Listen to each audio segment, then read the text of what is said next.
Hello, Gregory Brown. Thank you for joining us on the Promote Your Book podcast today. I have just so enjoyed getting to know you and getting to read part of your book, and just good things are happening, and I'm so excited to be part of it and to help promote that fabulous book that I just would have never found out about had I not found you on the Promote Your Book podcast Facebook page. That was just so incredible. So, I am so excited to get into the conversation. I don't normally do this, but I've got a list of questions that I want to ask you that Okay. I know the audience would want to hear and would want to know about you because your story is so unique and so um, wild in some cases that I want your story told and I want your book promoted. So, you know, I appreciate you being on the podcast with Thank me you for today. having me. Thank you. Mm. Thank you. Thank you. Happy to be here. So let's get started with you telling us about your new book coming out and the launch date and all that stuff. And let's get that knocked out before we get into the stories because they're so good. Okay. So, Sniff, it's the first book of a series, Sniff, Smoke, Shoot. It's out November 1st. The Um, first book, Sniff, is the out first book. November Correct. 1st. Let's make Correct. that. Yep. The first book is out November 1st, a couple of months. It's about a guy, a wheeler and dealer, a moneymaker. He was at the top of the food chain, earning a good deal of money every year, 6 to 8 million bucks. High finance, development throughout the world, clients, the whole thing. At the top of his game, everything is great. He's got the beautiful wife, the kids, operating out of Switzerland. Life couldn't be better. It all falls apart. His wife is diagnosed with a terminal disease. The markets crash. He's left to try and pick up the pieces during that time, trying to save her and trying to save everything. He becomes addicted to drugs, mostly heroin. Oh Ends up, no. yeah, loses everything at the end of the day in order to put monies together for his wife. Uh, he begins robbing banks. He leaves Switzerland and leaves the globe trotting behind and heads to the U.S. and starts robbing banks and just to pay for some his wife's health care to keep her comfortable the last little bit of time she's supposed to be here. So it ends up a story of redemption. It's high flying, some wild tales, some fun, some romance. It's got a little bit of everything. Okay, so I've only read, well, I read the first four chapters and I was hooked. I was hooked after the prologue. And for those of you who are listening and are even a little bit intrigued by the description of this book, you can read it on GCBrownBooks.com. The first four chapters are available of his first the two books. So you can go there and read that. But then he sent me the part one of Sniff, and I got to read it too. And he sent me a text and he says, I hope it keeps you up all night. And oh my gosh, it did. Literally, I couldn't stop reading it. I'd have to put my phone down and go take a break for a second, but then I was right back on it. I'm telling you, every page is packed full of, oh no, what's he gonna do now? Or what? and I have to share this because it's one of my so far one of my favorite little bits of you know where I'm going with this, Gregory. Something forever branded my brain. There's a scene he's flying in for this prince's birthday, and you could probably tell it a lot better than I can. And he's having a safari themed birthday, and he sees the animals, and he then sees the giraffes, and then he describes the leash hanging from the giraffe with naked, I'm sorry, not naked, but animal printed painted midgets Body at body other pain. at the other end. Do you know what a visual that paints for me in my head? I'm like, oh my gosh, I have never. Where does this man come up with this stuff? Where does this come from? Yeah, that So was a the Moroccan chapter. That's actually my one of my favorite scenes in the book, the Morocco chapter. oh my Fun goodness. chapter to write. It was a fun chapter to read, let me tell you. So the second question is, what inspired you to write thrillers that are gritty, unconventional, and raw?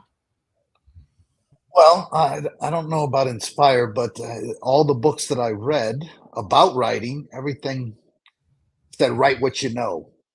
So I know gritty, I know unconventional, I definitely know raw. So that's exactly how I wrote it. It was easy to write some of my character traits into my fictional characters. Um, I've never been conventional. Certainly been raw my entire life. I tell you exactly the way it is. I don't get caught up in some of today's speech and some of the politically correct stuff. I just say what I mean, do what I say, and the writing. Exactly. That's how the writing came through. Okay. Our next question is, your books are described as unapologetic and full of unforgettable tales of grit and daring adventures. Can you share a bit about your creative process in crafting these stories? Well, the creative process. I was in obviously in federal prison for a long time. Drug lords, bank robbers, gangsters, billionaires, politicians, and the like. So it didn't take much to be creative. All I had to do was sit back and kind of watch what was going on around me. Uh, you see Listen some to a few stories, crazy, huh? yeah, you see some crazy, and um, you hear crazy stories, you see crazy stuff. I had the pleasure of meeting so many different walks of life. Hmm. I've eaten fried chicken that we made in our cell in a mop bucket with billionaires hanging around. Just the politicians. The Gotti, Paul Gotti was. I ate cheesecake with him on Friday nights, and just you hear stories and you see story, or you hear stories and you see things that you never ever, at least in my life, I never had a chance to see. Not that I would want to see some of that today, but while I was there, I just had to sit back and watch and see. It's just the creative. Prison is it's like nothing else. It's like nothing else. So a lot of those characters and a lot of those some of people's flaws, and of course a lot of my flaws, was magnified. You seen them all, and it was just easy stuff to write, easy stuff to imagine. So, how many of those stories that you heard got incorporated into the book? Well, I couldn't tell you how many. It's not really stories. I don't write people's stories. I just kind of take their Right, right. character. When I'm part of my writing is, or all of my writing is, I would take a character and I would base that character off somebody that I knew in prison, how they walked, Hmm. how they talked, how they carried themselves, what they would do in a type of situation. And then I wrote my story or my storyline that I wanted to write, and I just pictured that person doing it. Which, Wow. yeah, that was. that was fun in of itself. A lot of the guys along the way that were with me during this journey, I'd show them the chapters and I'd say, "Hey, I wrote this chapter thinking about you," and they would die laughing. It would get spread around, and some of the characters are in there. Paper is a guy that he's in the prologue. He's in the first four chapters. He's actually throughout the whole book. A good friend of mine. We worked together, hung out together. Um, and that's him. That's the character in the book is him. His old self, of course. He's changed his life. He's back in Miami. He's doing big things. Um, Back to just living life after doing almost 40 years in prison. Uh, Oh, wow. So so he spent his yeah, whole life in prison. yeah, he went in as a young man, uh, and came out. He came out even younger. It's unbelievable. I look at paper and it's just I don't. The guy's ageless. He's just a. He turned out to be a good friend. I can't wait to reconnect with him again. But he's a character out of the book. There's multiple characters in the book that were actual that I used their, of course, street names and stuff like that. Yeah. But I it's love the definitely name. influenced. Yeah, paper. That I said, paper wouldn't what? And I had to read it again to make sure I was reading what I read. And it's like, oh, that's his name. His name is Paper. Paper. Yeah, yeah. um, so the next question is, how do you blend the elements of crime, fantasy, and romance into your novels? Well, same as above. It's just minus the romance, the crime and the fiction and the craziness and the fantasy and all that were just watching people around, listen to how they did things and how they got caught and the things they didn't get caught on, and you just start piecing stuff together in your head, or I started piecing together stuff in my head and just in imagining what I would have done had I been in a situation like this. Uh, it just I had a lot of characters, a lot of real life characters around that it was easy to put down on paper. There were several. There were several guys that I said along the way. I said, if I could just manage to get your character in this, your character on paper in this story, I'd have a hit. And pretty soon, I had 300 plus pages of thoughts just like that, and that's how Oh, Sniff wow. came together. But what about the romance part? Well, the romance part, that's I'm living it right now. So while in prison, Yes, you are. I thought about everything that I would ever want out of a relationship. And everybody has that one that got away. Well, I had the one that got away and thought that I would never there I set the bar so high that I didn't think I would ever run across a person like that again. I was really just telling myself that because you'll never find that certain someone again and you'll never check all those boxes, you're going to go out and get to do all the crazy stuff all over again. And then along came Carla. She checked all those boxes of the prior one that got away and then some. And I'm happy to say for the first time in my entire life, I'm going to be married here in the next, well, we're less than 30 days away. Oh, Um, how but exciting. yeah, I wrote the romance in without knowing Carla, obviously, and it's almost like I wrote it into existence.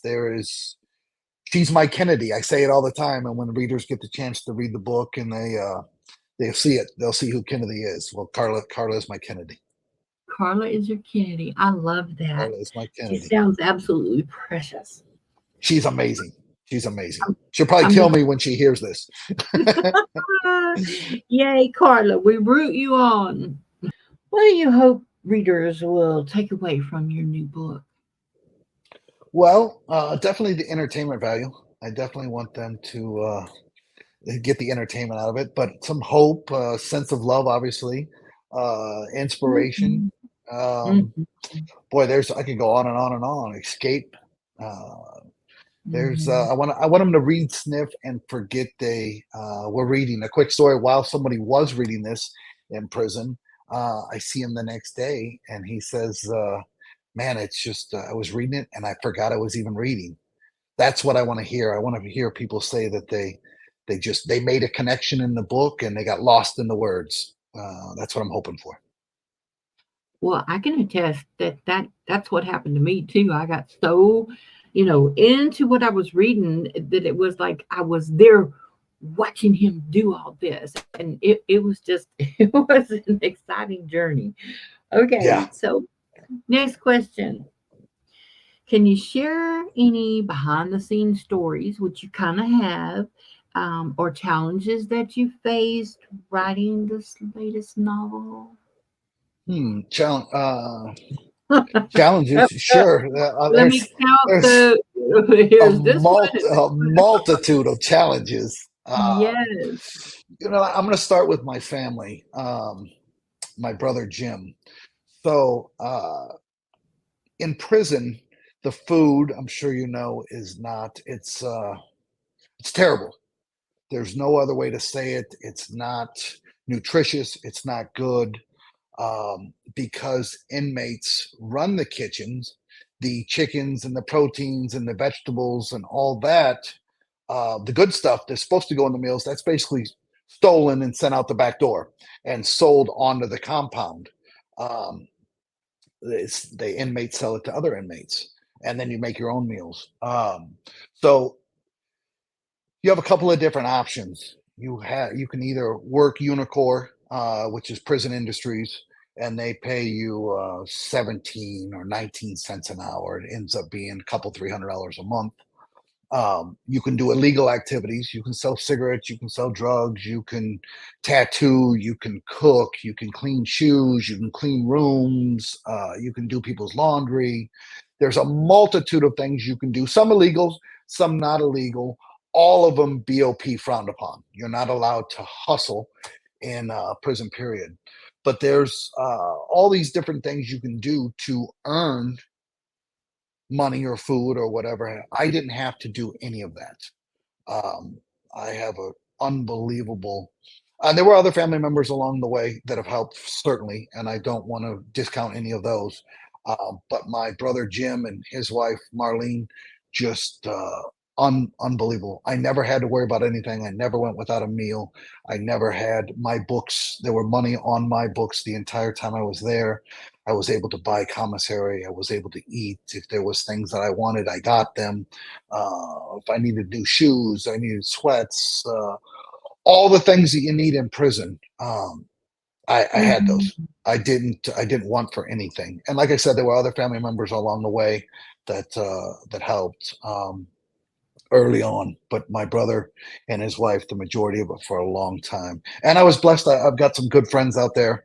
In fact, we're in the middle of opening a coffee company called Up Cup Coffee.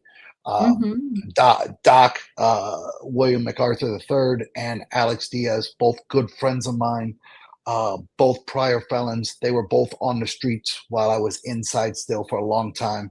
They Mhm. did everything. They put money on my books. They made sure I had everything.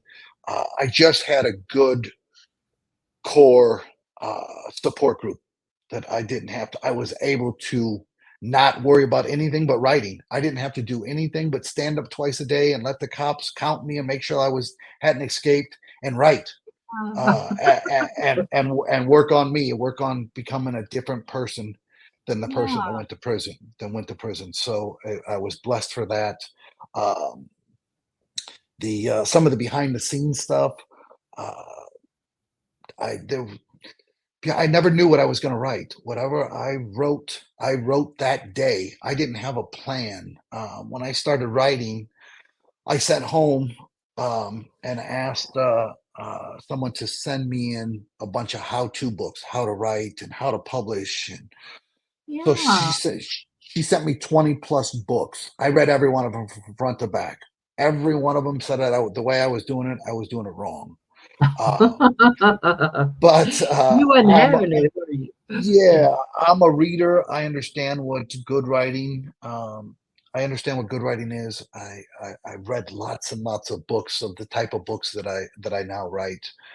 So I knew I had something, um, but I never knew all those books said that I should sit and write out these cue cards, and I should have a plan, and I should know where the arc of the story is, and where you fall in love, and where you rob a bank, and all these different kinds of things. I didn't do any of Mhm. that. The behind the scenes, I got up, whatever was happening in prison that day, I twisted around my little mind and made it out to be what I would do or what I would want and what I was thinking. And I dreamed big, I thought big, and I wrote big. But I did not know that day or that night what I was going to write. The lights shut off at 10 o'clock every night, or 9:45, 10 o'clock. Right. It depends on where you are. I would get in the shower then in some of the lower security facilities. You're able to roam around a little bit during the night. The TVs and stuff are off, but you're allowed to take a shower and that kind of stuff. So I would take a shower after the 10 o'clock count when all the lights are off and the prison settled down for the day. And Mhm. before I got in the shower, I would read what I wrote the day before. I would read, Mhm. go take a shower, come out of the shower, and I'd pick back up that scene, or I'd finish that scene and write something else crazy. And that's just the way I wrote the book. And when I felt like the character needed to fall in love, that's when he fell in love. When I felt like he needed to rob a bank or get a big score or any of the stuff, that's what I wrote that day. And I would just that's some of the behind the scenes stuff. That's But good. just That's good stuff. yeah, That's incredible. I wouldn't trade that prison experience for anything in my life outside of having been there for my two daughters. But outside of that, right. best thing that ever happened to me. I love it. I'm so thankful for it. Made me who I am today. Uh, Absolutely. changed my life. There was two things I worked on. It says it in my bio on the website. I worked on becoming a New York Times bestselling writer, the number one spot. That's what I'm working towards. And I worked on becoming the best human being I could possibly be. So Absolutely. both a work in progress, but thankful for where I am today, for sure. Would not trade it for anything. Absolutely. And Yeah. because I know you a little, I know that one of your sayings was about prison, about what you wrote on when you were getting Yeah. so There isn't, determined, right? That yeah, I mean, I've never heard of anybody doing this, but you were determined and full of grit that you were going to make this happen. That you wrote on what? I wrote on the inside of, so in the shoe, special housing unit, which I ended up there over a long story, but a poker game, and we all ended up. I ended up in the shoe and solitary confinement, and you get one Snicker bar, one bag of coffee, and a box of saltine crackers a week, and you can purchase also a notebook. That's all you can purchase: a Snickers bar, a box of saltine crackers, a notebook, and a bag of coffee. That's it. Uh, meds, anything over the counter, allergy tablets or aspirin or stuff like that. That's it. Mhm. There's no toothpaste, no. It's all everything else is given to you. But the paper, I wanted to write. I wanted to write bad. They were always out of the tablets. They never had the tablets. The commissary was constantly out. Oh So when no. I finally decided to start down this road of writing, I took a razor I tore a razor apart, one of the little disposable razors they give you a couple times a week to shave. I tore that razor apart and took the blade out and cut a straight line down the edge of the saltine box of crackers. So I would ask everybody, I would trade meds I'd yell down the hallway, hey, listen, I'm trading you allergy tablets because you can only buy one of each. So some guys wanted two Snickers bars or whatever it might be, an extra bag of coffee. I would trade for saltine crackers. So I would buy other stuff on there and I would trade for the boxes of saltine crackers and I turned those into my writing tablets. I would cut down the edge and I would just write on the inside of saltine cracker boxes until eventually they got pads of paper in. That's what I call determination. Yeah, it If was you a. want I something, still have some of those. I have a box that I came home with. I tried to leave most things behind. Anything of any value, I left behind to the guys. but some of Yeah. that personal stuff, I have a box of it. I have chapters that are written on the inside of saltine cracker boxes. I'm gonna give them to my Oh, two. Yeah, I'm gonna give those to my girls one day. I'd love to have a picture of some of those. Yeah, I'm gonna Just definitely I'm gonna frame on, some stuff. yes, that's a good idea. Well, what an incredible story. I I know it must have been incredibly hard, but you made it through those challenges by keeping your mind set on the things that you intended to do. Yeah, I don't. I'm not one of those guys that sits around and cries and boo-hoos. I'm stuck in this situation. Let's make the best of it. It was going to be hard, no matter what. There was nothing I was going to get away from that. The hardest Mhm. not being around friends and family and Mhm. those two little precious girls.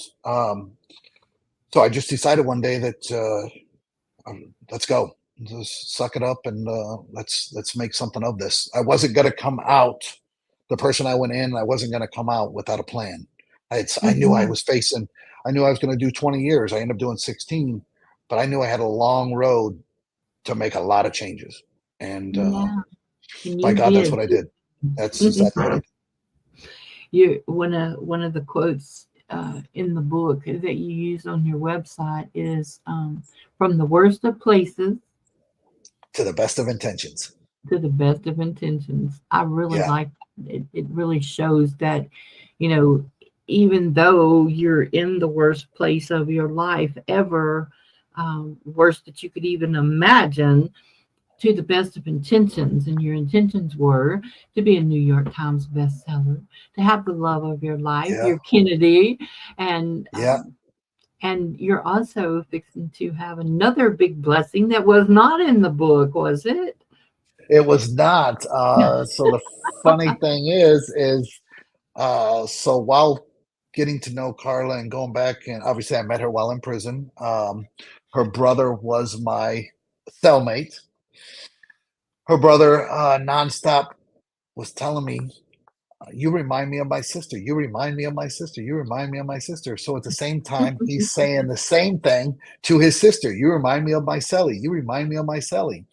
So one day he's getting ready for a visit. I said, "Oh yeah, who's coming to see us?" The next day, and I said, "Who's coming to see you tomorrow?" And he says, "My sister. I'm going to tell her about you." I said, "What?" I said, "No." So at that time, I had no interest in any of that. I didn't. I was trying to keep my head inside of those walls, concentrate and finish up the things and the goals that I had set. No Mhm. intentions of anything. So fast forward, he goes to visit, comes back that night, and says, "Hey, my sister said to call her." I'm not calling your sister. I'm not calling your sister. Absolutely not No. calling your sister. So I said, just give me an email. I'll send her a text through the email system. So he does that. We talk. I send off an introduction, which was a terrible letter. Hey, I've been in prison for 16 years of my life. How are you? So uh, it ended up, my cellmate goes to the shoe that night, which is just funny the way the universe, God works. He goes to the cell that night. The only point of contact to his family to let his family know is Carla.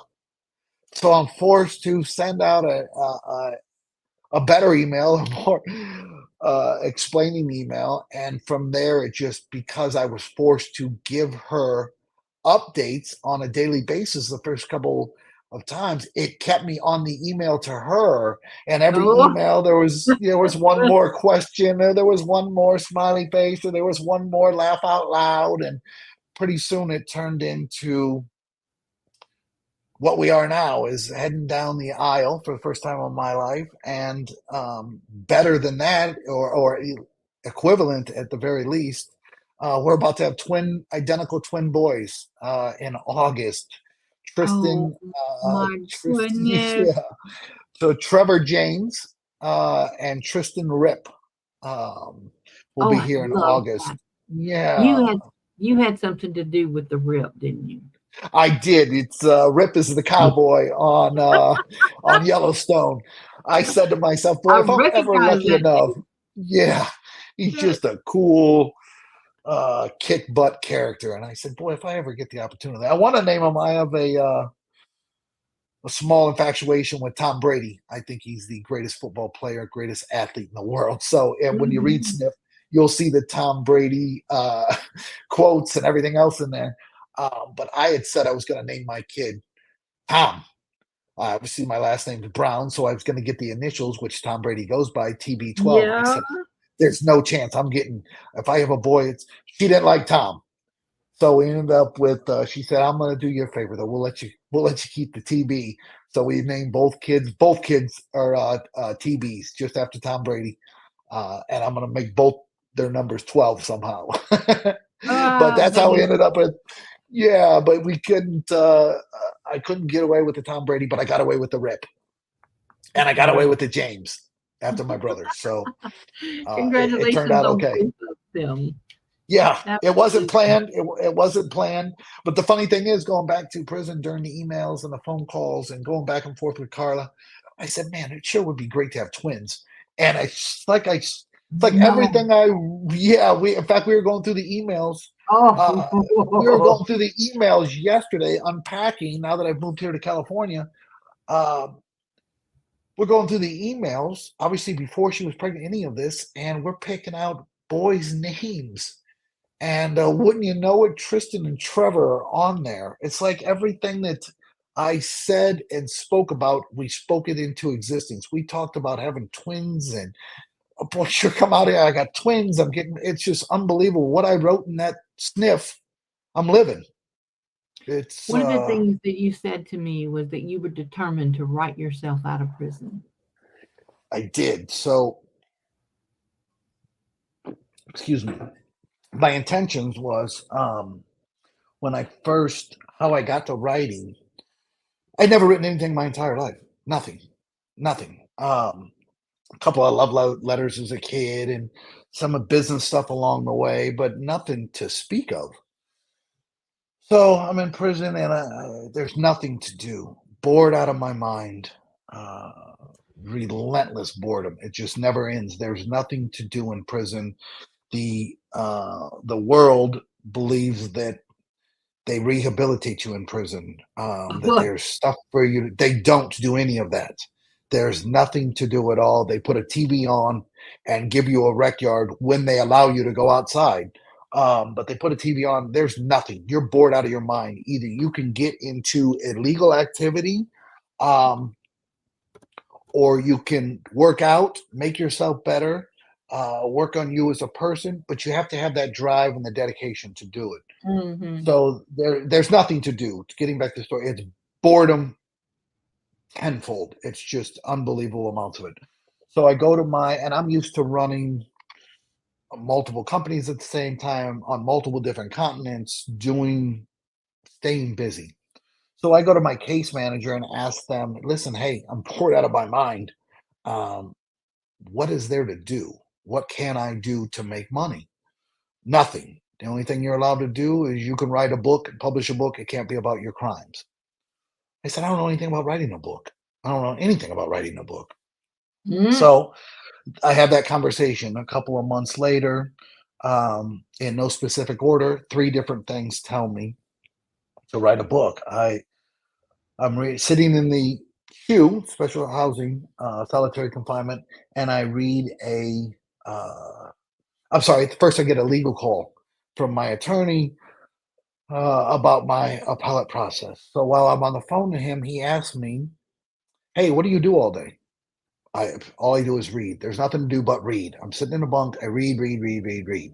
This is why I'm solitary confinement. He said you should write a book about your some of your stuff. I don't know anything about That writing a was book. I number can't. 2. Yeah, I can't write a book. So fast forward a little bit. I'm reading one of these novels, and in the novel, I always take the time to read the author's acknowledgments. So in this particular novel, the author takes time to thank the president of the United States for being an avid reader and for taking the time of showing him around the White House. So a light bulb went off. Man, maybe if I could write a book good enough to Mm-hmm. land on somebody's nightstand, maybe they can get me out of this prison, out of here. I shouldn't be here. Uh, so ego kicked in. I'm going to write a book good enough to end on, or if I could write a book to end up on somebody's nightstand. So fast forward, I still didn't pick up a pen. So Doc, my partner now in Upcup, the coffee company, he was a prior felon. I knew him. I met him while I was in solitary confinement in there. And somehow, some way, I believe he had the subscription or somebody passed it to us underneath the door. I forget how exactly I got the USA Today newspaper. So on the front cover of this USA Today, top 10 hardest things to do. Number 3 is writing a novel. I said, oh, this is it. I've been told way too many times. I got to write. I picked You up a gotta pen. listen to me. Yeah, Listen to me, yeah, write a book. Yeah. yeah. That's it's funny how God works. This is what I was meant to do. It's what I should have been doing my entire life. But it was those 3 things that made me see that I want to write. And then I picked up that pen and I've never put it down. I fell in love with it. I've done all kinds of crazy things in this lifetime. I've made all kinds of crazy money doing all kinds of crazy things. Never have I made money doing something that I love. I've never had a job of something I loved. I just did whatever I had to do to make it. This writing, man, I'm so in love with it. I wouldn't care if I ever made a nickel at it. I will always write for the rest of my life. I'm addicted to it. That's a true passion, isn't it? Yeah, it's unbelievable. It's unbelievable. True But passion.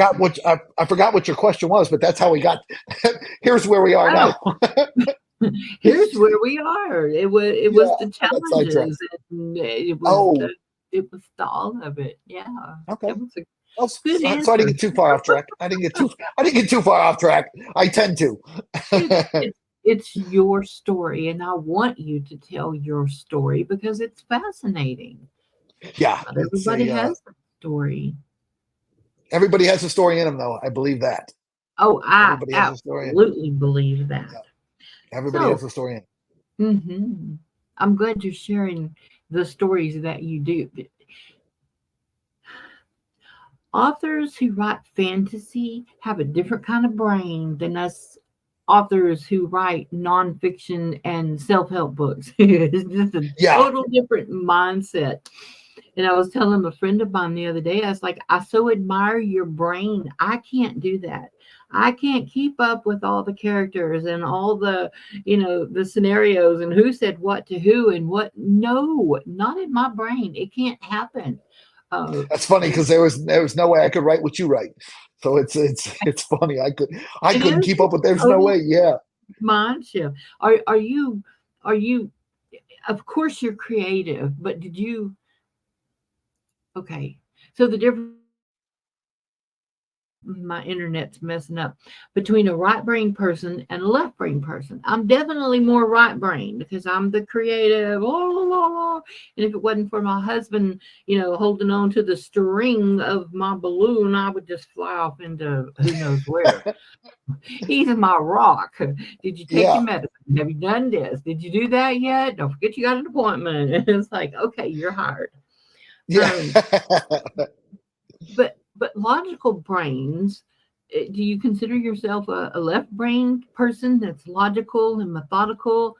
It doesn't sound like it because you didn't create the book in advance and do the outline and do the the little snippets and figure out who's who and what's what before you wrote the book. You wrote it as you went, and that fascinates me. Well, that's probably because I have no brains. I'm not left or right. That's not good at all. Probably I'm not left or right. Books prove you different. Prove you wrong. You have an amazing brain up there for sure. The the methodical part. So I have OCD bad. Like all the hangers have to hang the right way. Blue shirts with blue, white with Yeah. white. So Yes. super, super, super organized in everything I do. Probably over. It drives Carla a little crazy. It drives everybody a little crazy. But I'm super, super like overtly organized. So the Mm. methodical part that was easy. I can keep track of. I just and I got a pretty good brain able to keep track Obviously. of what I was writing, but I still to this day, I don't have any notes. A funny story. So my editor, Lisa Sarasoli, phenomenal, unbelievable. Um, she asked me one day for all of my backstory on my characters. I said, "What's a backstory? You know, all the stuff you wrote down about what your character, what you want them to do, and who they were, and where they're going." I said, "I've never written down anything. It's all in my head." So she was kind of, I wouldn't say flabbergasted, but close by that. She's like, "You methodical, like this has got to be written here, and this is the backstory, and there's organization." I didn't write any of my books with organization, but I can tell you In where. your head, you Yeah, kept I can. Yeah, everything. I can Wow. tell you where everything is in every book, just like I can tell you where every thing is in the junk drawer. Like everything has a spot. I've got everything up there. I've got everything up there. So Well, if that helped you write that book, good, good, good. yeah, it seemed to work. Next question. Did you do any kind of research on the books? Any like the locations or any of those? Did you have to do any research for those? No, there is no research in prison. Well, There's that's no what I was Google. thinking. There's no internet. There's no anything. So I kind of did it old school. If I wanted population of a place or I wanted demographics or capital cities or any of that kind of stuff, I just went to the library and wrote everything out of encyclopedias. I would just look up, I would take the old encyclopedias and just look up, for instance, we talked about Morocco. I'd look up Morocco and I'd look at the population and I'd see what some of the demographics were, what was next to an ocean, what was next to a mountain. And that's how I wrote it. Mhm. To get your But I had scenes a right. pretty good, yeah, I had a pretty good idea of obviously geography and some topography, and I've had been blessed to be able to go a lot of different places. So a lot of That's that what I is was in my fixing to ask. head. Yeah, a lot of that's in my head. But as far as research, there is no research. If I wanted to write, like there's some Russian sayings in there in Russian, there's some Spanish sayings, and uh, I would just go to the Russians in federal prisons. I would go to the Russians table. Hey, if I wanted to say this, how do I say this? So they'd correct me. They'd give me the correct slang in today's language, Yeah. and give me the spelling, and I'd take it back and I'd go to my cell and I'd write it down. Same with the Spanish. I'd go to the Spanish guys, and if I wanted something that was grammatically correct, I went to the smart Spanish guys. If I wanted something more street, or I wanted to say something tough, or not to say that those guys that I went to weren't smart, but they were more gritty. They were the street guys, the cartel Right, guys, right, the right. guys right out of the cartels out of Mexico. I go to that. Listen, I want to say this, and that's how I got it. So that was the research. That's how I did my research. So you did do research, but there again, it was unconventional Unconventional, and raw unconventional. and gritty too. Yeah, it was. If I wanted to say something and it wasn't tough enough, or it wasn't actual how it would be said, they corrected it. The book is so authentic in the different characters in there because it didn't come from research. It came from feet on the ground research. Real life, real Yeah, life and raw. I mean, yeah, it in your face is like one of the reviews said, this book is an in your face account of this. Um, do you have a favorite scene out of Sniff? You said earlier it's probably the giraffe and the midget scene, yeah. like real, the The whole Morocco, Moroccan. yeah. There are a lot of different. Oh, I love this book, and I love every chapter. I love the chapter titles. Uh, that was a blast writing all of them. But Morocco, it was fun. It's kind of a cross between Ocean's 11 and which somebody, this was actually somebody told me this is cross between Ocean's 11 and Hangover. The character David, he starts off in Dubai on a $75 million private jet from a prince who was kicked out of a African country. His family was. He takes off on his jet. He lands in uh, Morocco. He's picked up in a $3.5 million Bugatti car, sports car. He's driven to another hangar where they take a helicopter over the mountains and end up at a palace that hangs off the side of a cliff in Marrakesh. As they're flying over it's his prince's birthday, and as they're flying over the palace, there's 700 people on the ground around an outdoor pool. There's a DJ suspended above the pool.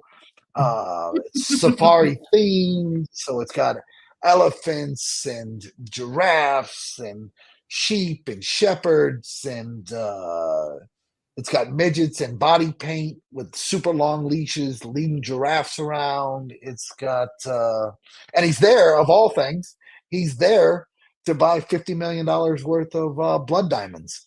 Right. Uh, it's a party. It's a, And don't forget the he, Africans. yeah, he ends up, spikes a guy's drink by mistake and ends up leaves the party, doesn't even know he left the party, and wakes up the next day in Cairo. Uh, the bag of diamonds is gone. Now they got to find this. It's just it's a wild, wild, wild chapter, wild run. But it just runs in from one wild chapter to another wild chapter, and Yeah, all yes, in it the middle. does. You don't even realize it, but there's a whole plot that's all coming together through all the wild stuff. There's a whole plot. There's love. There's mystery.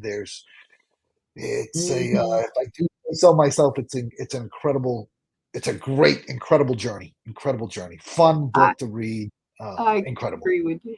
I can't read the. Yeah, I can't wait to read part two of Sniff. I just can't wait to see what's coming next. And I'm trying to describe what I was reading to my husband, and he's like, "Oh, oh." So yeah, it was like me telling him about a movie that I said I can't wait till the movie comes out because I know this is movie material. It just absolutely. yeah. They're But certainly talking about it. so how did you get in your head about the African guards and their red underwear and red boots and Well, that's what? the that's not the Moroccan. That's the Abu Dhabi. He ends up he's in Dubai again, and he goes from Dubai to Abu Dhabi, and walks into a sheik's house, and guarding the big palace doors is a couple of huge 7 foot Africans, and they're in Yeah, they're in red leather boots with the fur jackets opened, and white fur Marky, jacket, yeah, white fur right? jacket, Marky Mark, tidy whities, but they're red. Guarding the outside door. That was a fun chapter too. That was another fun chapter. He ends up at gambling in Abu Dhabi. He ends up on a private helicopter again, of all things. The character's kind of addicted to helicopters. In the end, he has his own fun book to write. Fun book to read. Yeah, I'm Oh hoping my so. goodness. Um, we've talked about how you keep your stories fresh and engaging um, for your readers and those who crave grit and crime and raw narratives like you write. But how you've not just written this series. What have you got in store for the next Well, series? uh, several. I've written the Mason Storm series, which is about a. It's also gritty, unapologetic, very cool character, MMA heavyweight champion turned homicide detective, chasing down murder, trying to outrun his past. It's set in South Florida, sunny South Florida. It's they're calling it the new Miami Vice. It's a killer, just a killer series. It's a great book. The first one's called Taken by Storm. It's released in March of 2025.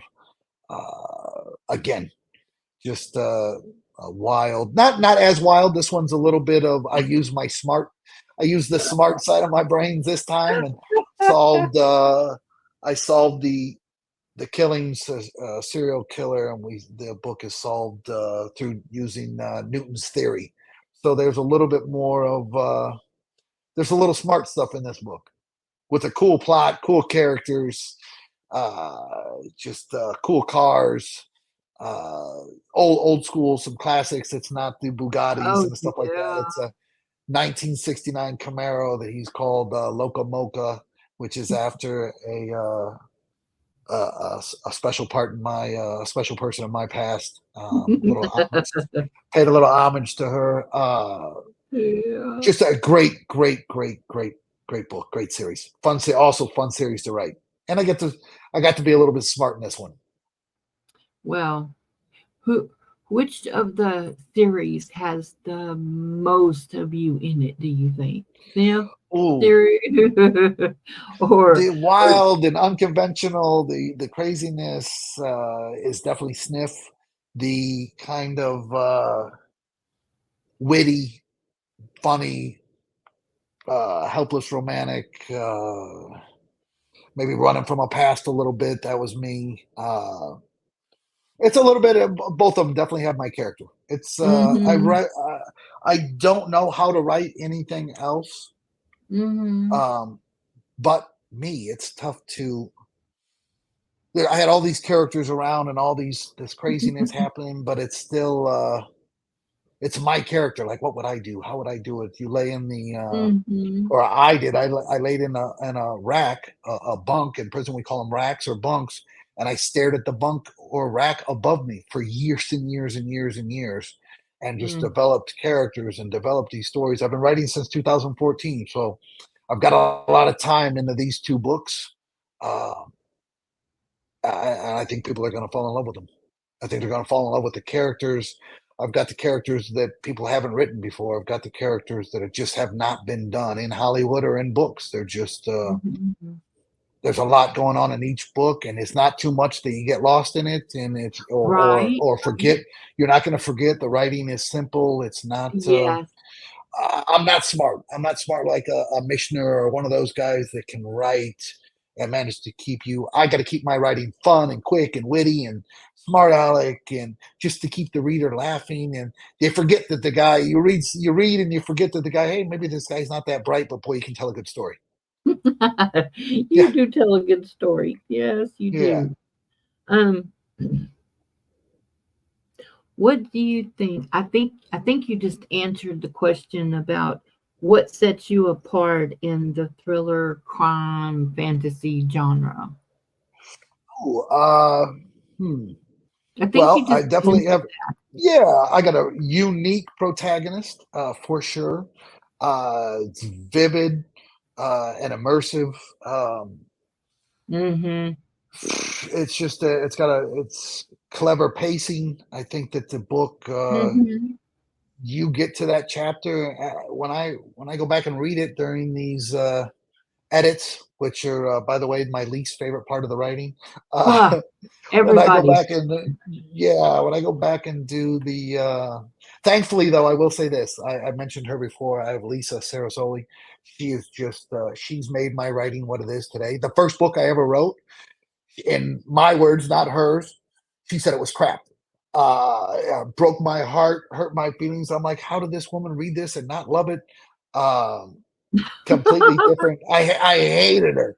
But I sat down one day and I took the time and I put ego aside and said, listen, it's constructive criticism. Let me take it. Let me see where this book goes.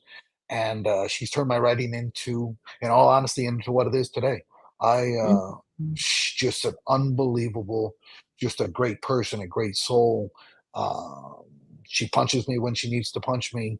Um, I, I fight back and somehow she still wins. And at the end of the day, it's just the book is just it moves. It's good pacing. Like you get to the end of the chapters, and you can't. I've read it. I've read the book 15 times, 20 times. I wrote the damn thing, and I get to the end of the page, and I just want to read what I wrote next, just because I'm Yes, so just. It's exactly. unbelievable to me. It's unbelievable to me that I wrote it. Like I don't understand how I wrote some of this stuff, and so I know that that's going to come across to the readers. I know that they're going to get to the end of the Mhm, page and they're going to want to go. It's going to keep them up. It's going to keep them. I mhm. want people to lose sleep. I want them to read all my books in one night. I don't want them Yes, to put them away.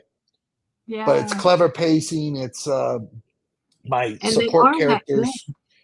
Yeah, They are I that think so. I think and so. I think Miss that's Lisa has done a phenomenal job. Um, I work with a lot of indie authors that simply cannot afford professional editors.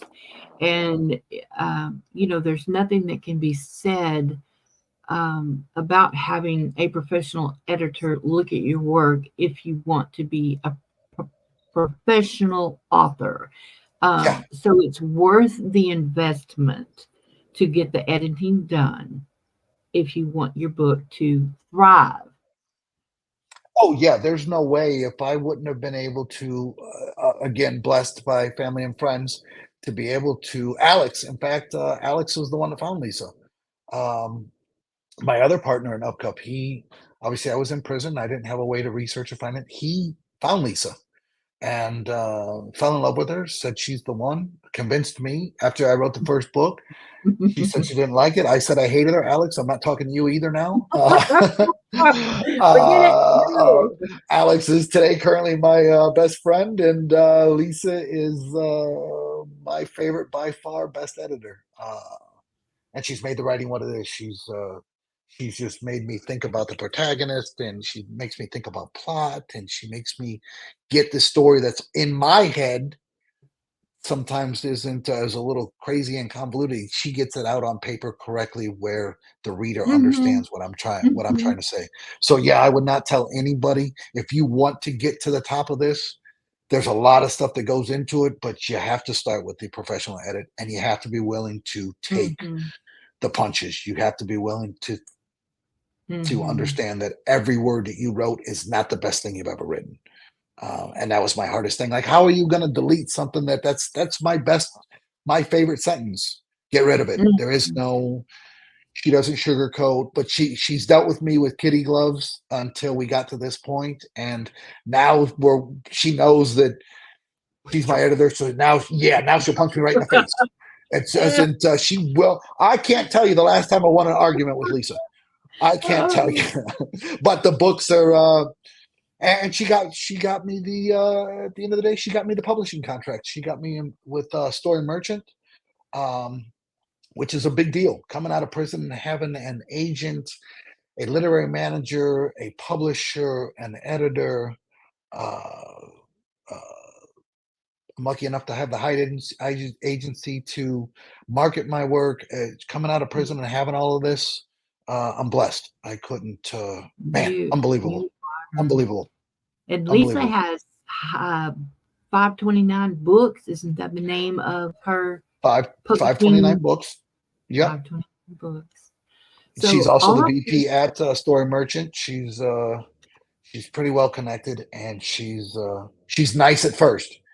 She's nice at first. Oh, your work. I love this sentence, and then boy, when you get to the edits, tear everything apart and redo it. yeah, make it But work. yeah, she's made it work. We wouldn't be here right now today talking about this work, talking about this book without Lisa, for sure, Mhm. for sure. Been incredible. Well, I think we've covered everything on the question list. Might not have Okay. been in the order that the questions were. Was there anything else that you wanted to add about anything? No, maybe just my points of contact. The website, Mhm, GC mhm, website is GC Brown Books, GCBrownBooks.com. mhm, All these socials are GC Brown Books. mhm. Twitter. we're at LinkedIn, we're at Twitter, we're at IG, Instagram, we're at Facebook. You're everywhere. I'm everywhere. I'm everywhere. And we're about to really hit it hard. I got the podcast coming up, and I got a magazine cover coming up. I got a cover story, some print work coming out. Things are Some great. books, swag coming Some out. books. I'm doing photo shoots, and I've never been comfortable taking pictures. I'm still not comfortable taking pictures. I'm doing photo shoots now, and I'm talking to people I've never met before, and And you have to do videos. I got to do videos now, and I got to-do lists, and I got to-do lists coming from Carla. I got to-do emails and WhatsApp and messages coming from all kinds of different entities. We need this. We need you here. I could Good not be thing, happier. good thing you're a smart man to keep up with it all. Well, thank God for the nice computer. Yes, that Yeah. too. And thank Um, God for the people that are in my life that care enough that call and remind me, you got to do this. And I got oh, Carla and my family, my brothers reminding me, everybody stay grounded, stay humble, which I am. That's may have not been who I was at one time, but I'm blessed. I'm so happy. I'm so happy to where my life is right now. I couldn't oh, be. I'm so happy for you. It's just Yeah, great to sit back and watch things happen as they are in your life with your books. And I'm happy to be, as Hyde Virtual Agency, I'm happy that we get to be part of your journey to the yeah, next New York Times best-selling author. yeah. The number two spot is not acceptable. I am. Right? We want that number one spot. I worked. I think the writing. I think the writing demands it. I think the book demands it. I Mhm. think the team that I have demands it. I demand it. People are going to read this book for sure. And watch the movie. And yeah, they're talking some pretty good stuff. So yeah, I That's think we're going to wonderful. be just fine. Yeah, yeah. Well, I appreciate you joining me today on Promote Your Book podcast with your author interview. It's been fascinating and very Thank you for having me. entertaining. Your story is just amazing, and you have a good day. Thank you. Bye.